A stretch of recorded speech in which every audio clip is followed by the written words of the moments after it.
सुनबाई,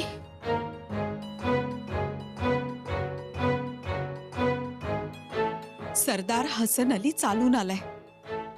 त्यांनी भिवंडीचं ठाणं घेतलं. हो मातोश्री.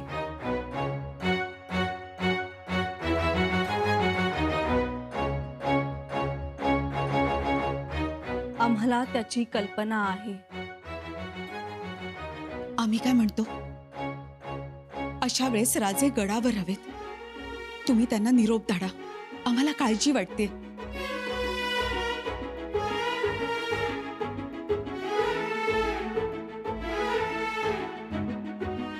काळजीचं कारण नाही.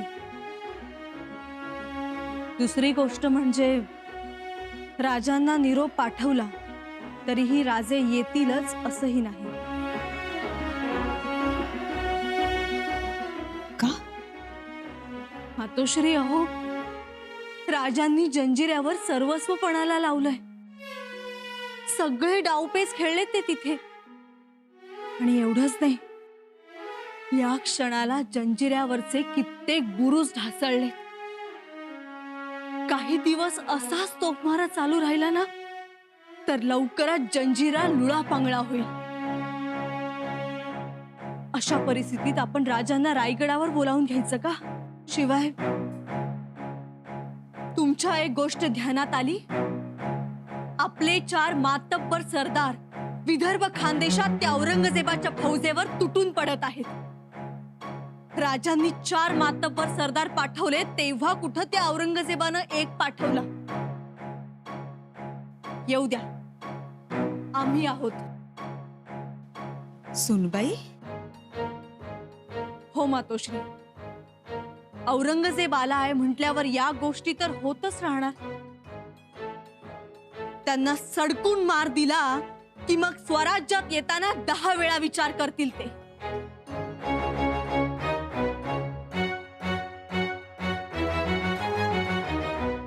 सुनबाई, बाकी आम्हाला कोणत्याही गोष्टीची काळजी नाही. आपल्याकडे एकापेक्षा एक मातब्बर सरदार आहेत. काळजी आहे ती फक्त राजांची. ते जंजिरा घेतील. हाती घेतलेलं काम तडीस नेतील.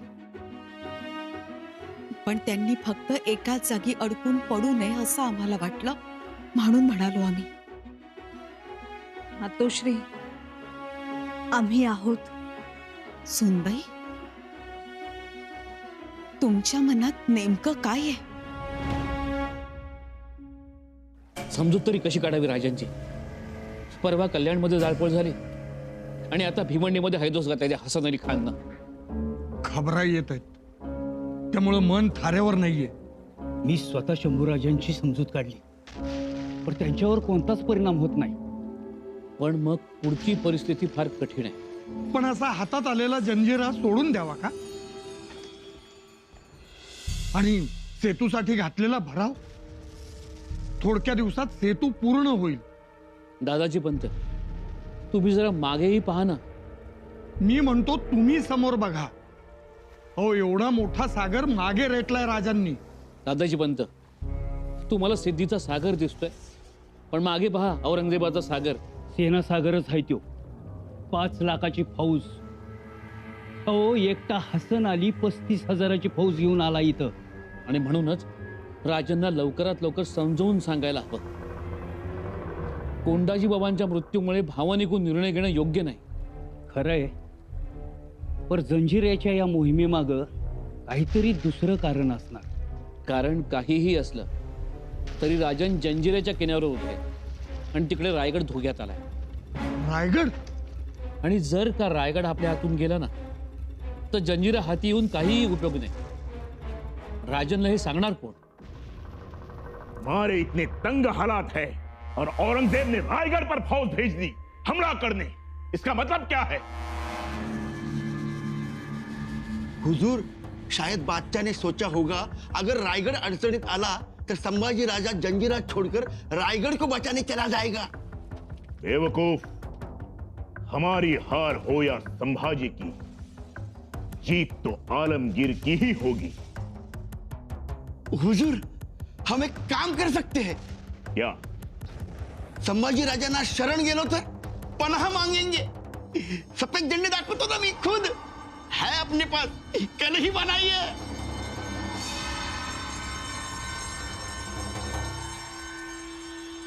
हुजूर, बेअक्ल. मैं संभाजी से पनाह मांगू? नामुमकिन है ये. माजी, तुम नहीं जानते, एक बार जंजीरा इन काफर मरगट्ठों के हाथ लग गया तो बात खत्म. जंजीरा नेस्त नाबूद. तो अब आगे क्या करेंगे? संभाजी जो समुंदर में रास्ता बना रहा है उसे हम तोड़ देंगे.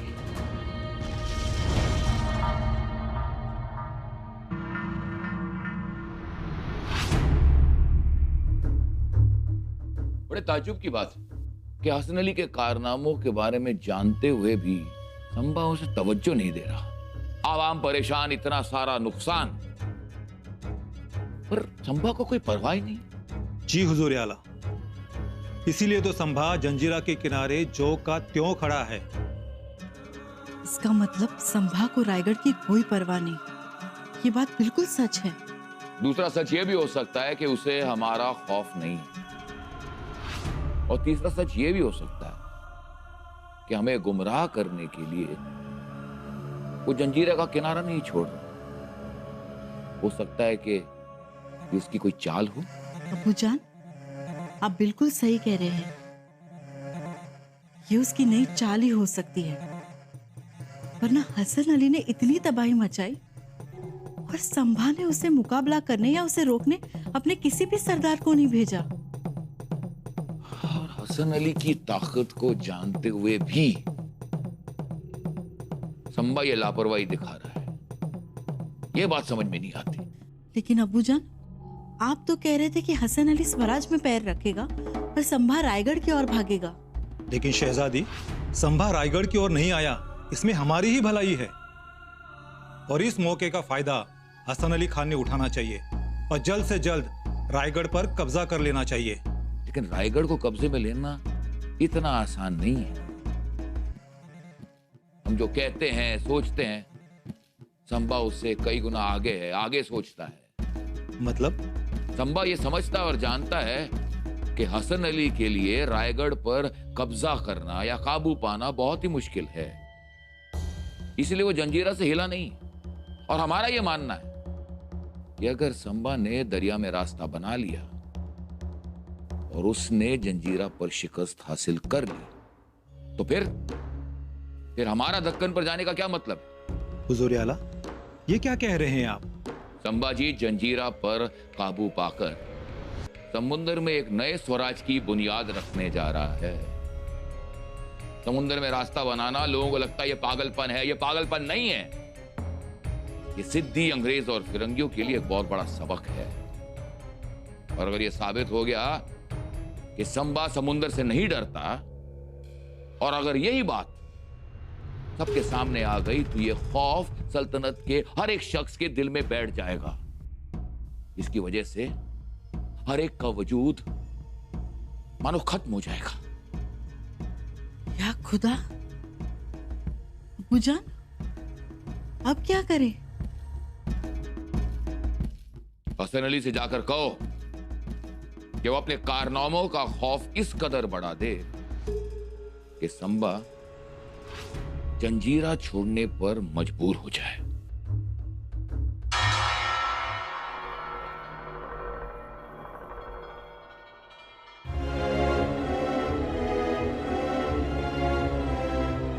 रायगडाकडे कोणी वाकड्या नजरेनं पाहू शकतं?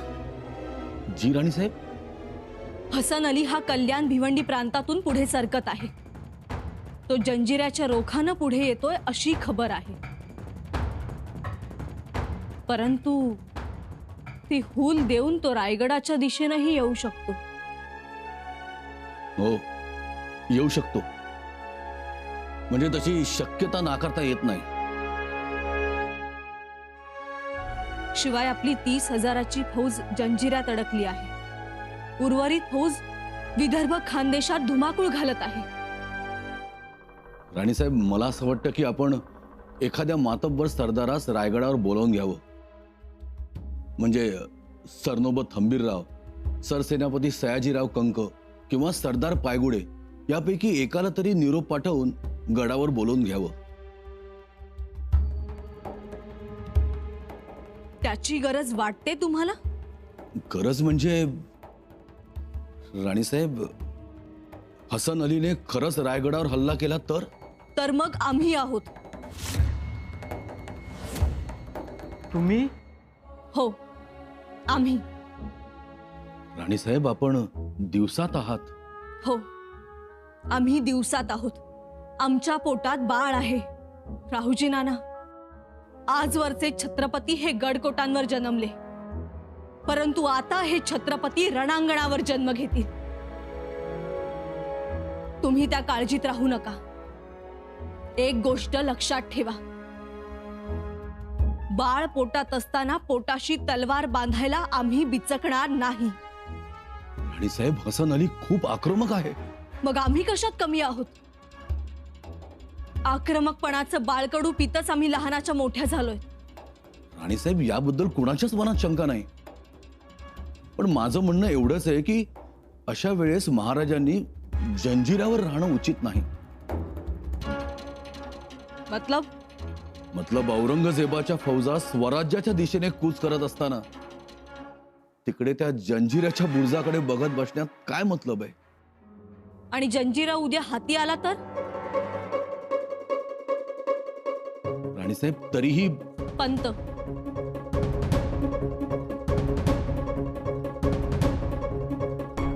छत्रपती त्यांचं काम करत आहेत. आपण आपलं काम करू.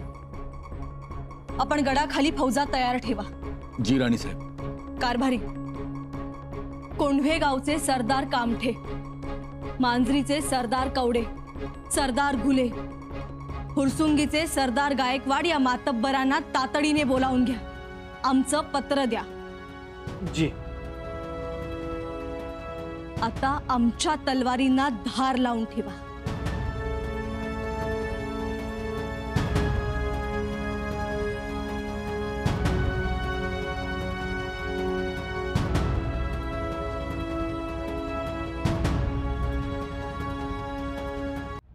आता तलवारीच्या धारेपासून आणि तोफगोळ्यांच्या माऱ्यापासून सिद्धीची सुटका नाही. दादाजी, जोपर्यंत जंजिऱ्याच्या तटबंदीच्या एकेका दगडाचा भुगा होत नाही तोपर्यंत मोहीम थांबणार नाही. तोफेची बत्ती विझणार नाही. राजन, मी म्हणत होतो जंजिऱ्यावर भगवा फडकवल्यानंतर काय म्हणायचं ते म्हणा कविराज. महाराज, आमच्या एक गोष्ट लक्षात येत नाही. आपण गरजेपेक्षा जास्त लक्ष तर देत नाही आहोत ना जंजिऱ्यावर? राजे, कोंडाजी बाबांचं शीर छाटल्यामुळे आपण संतापला आहात.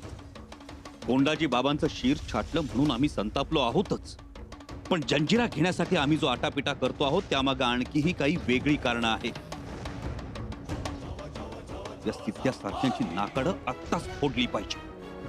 कारण सिद्धीचा आपल्याला उपद्रव आहेच, पण या सिद्धीला सहाय्य आहे ते टोपीकरांचं. हे टोपीकर सिद्धीला रसद पुरवतात, दारुगोळा आणि अन्न संरक्षण देतात.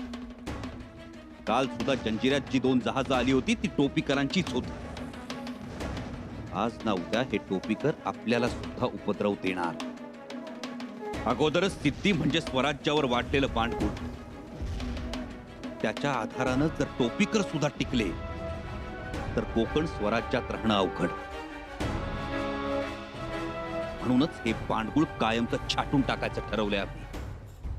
जी राजन, लेकिन कविराज, या सिद्धीनं कोंडाजी बाबांचं मस्तक छाटलं. त्या अगोदर मायनाक भंडारींच्या मुलाचं मस्तक छाटलं आणि त्याचबरोबर 50 मावळ्यांची मुंडकी छाटून त्यांची वरात वाजत गाजत मुंबई बेटापर्यंत नेली. ती मस्तकं आम्ही आमची समजतो. आमच्या दिलेर मावळ्यांची अशी विटंबना आम्ही कदापि खपवून घेणार नाही. प्रसंगी आमचं मस्तक देऊ, पण सिद्धीचं मस्तक घेऊन जाणार.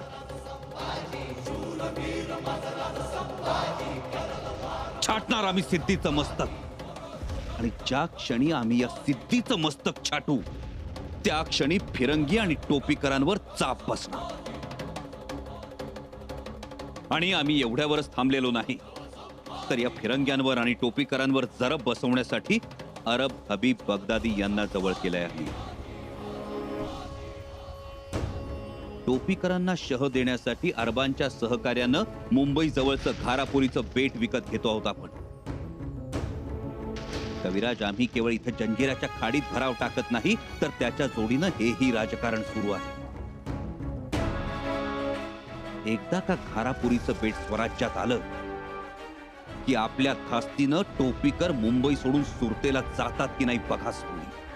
खूप दूरचा विचार केला आणि योग्य केला. आणि या सगळ्या राजकारणामागे आहे ते फक्त रयतेचं सुख. महाराज, हसन अलीच्या फौजेनं पेन घेतलंय आणि एकूणच खबरांवरून असं वाटतंय की तो स्वराज्याच्या दिशेने मुसंडी मारणार. आणखी काही माहिती? तुम्ही इथं जंजिऱ्यात अडकला हे बघून रायगडावरती हल्ला करणार तो. महाराज, तसा असेल तर मला आदेश द्या. मी रोखून धरतो हसन अलीला.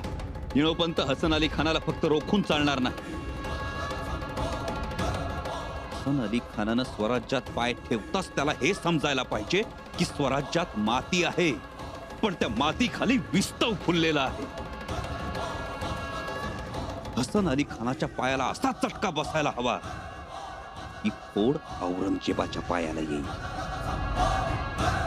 कविराज, हसन अली खान तसा तयारीचा आहे. चकवा देण्यात पटाईत आहे. त्याचा माग काढताना फसगत व्हायला नको. म्हणूनच राजा तातडी करा, रायगड वाचवा. नाही बहिर्जी काका, आम्हाला रायगडाची चिंता नाही. रायगडावर हल्ला ही केवळ अफवा आहे, आम्हाला विचलित करण्यासाठी. आणि आपले सेनापती आणि बाकीचे सरदार रायगडावर नसले तरी सुद्धा रायगडावर राणीसाहेब आहे, राजाराम राजे आहे, ते लढवतील रायगड. त्यामुळं आम्हाला रायगडाची चिंता नाही. आम्हाला चिंता आहे ती हसन अली खानातल्या श्वापदाची. तो आपल्या रयतेला अमानुषपणे मारेल, रयतेचा छळ करेल. महाराज, मला आज्ञा द्यावी. मी हसन अली खानाचा निपात करीन. निळोपंत हसन अली खानावर आम्ही स्वतः चालून जाणार. तुमच्या सगळ्यांवर आमचा भरोसा आहेच, पण हसन अली खानाशी लढाई ही औरंगजेबाशी पहिली सलामी असणार. आणि पहिल्या सलामीत औरंगजेबाच्या गालफाडावर चांगलीच बोटं उमटली पाहिजे, म्हणून आम्ही जाणार. जंजिऱ्याच्या मोहिमेची जबाबदारी आम्ही दादाजी देशपांड्यांवर सोपवित आहोत. राजे, आता काळजीच सोडा. आता कोणत्याही परिस्थितीत जंजिऱ्यावर भगवा फडकणारच, हा दादाजी देशपांडेचा शब्द आहे. देशपांड्यांचे शब्द इतिहास घडवतात दादाजी. इतिहासात देशपांड्यांनी खिंड लढवली होती, तुम्ही खाडी लढवा. जंजिरा स्वराज्यात आणा. दादाजी या, असे सामोरे या.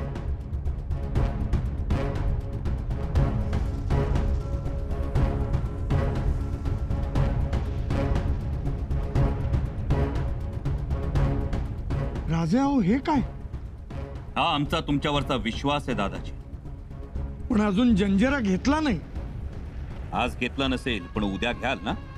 पण मग घेऊ तेव्हा द्या ना. दादाजी, जे कडं उद्या द्यायचं ते आजच देतो आहोत तुम्हाला. राजे, भरून पावलं. हा विश्वास सार्थ ठरवणार हा दादाजी देशपांडे. दादाजी,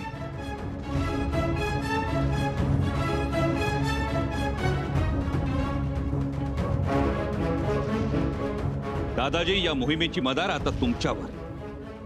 त्या सिद्धीला जिवंत सोडू नका. जंजिऱ्यावर भगवा फडकवा. तुमच्या सोबत जी माणसं आहेत ते साधे सुधे मावळे नाहीत. त्या थोरल्या महाराजांचे कुणी अंगद आहेत, कुणी सुग्रीव आहेत, कुणी नल नील आहेत, तर कुणी हनुमंत आहेत. हे ध्यानी ठेवा. आबासाहेबांचं नाव घेऊन पाण्यात दगड सोडले तर त्या श्रद्धेवर सागराच्या पाण्यातही पाषाण तरंगतील. ही श्रद्धा आमची. हसन अली खानाचा समाचार घेऊन आम्ही परत येईपर्यंत लढत राहा, झुंजत राहा. हर हर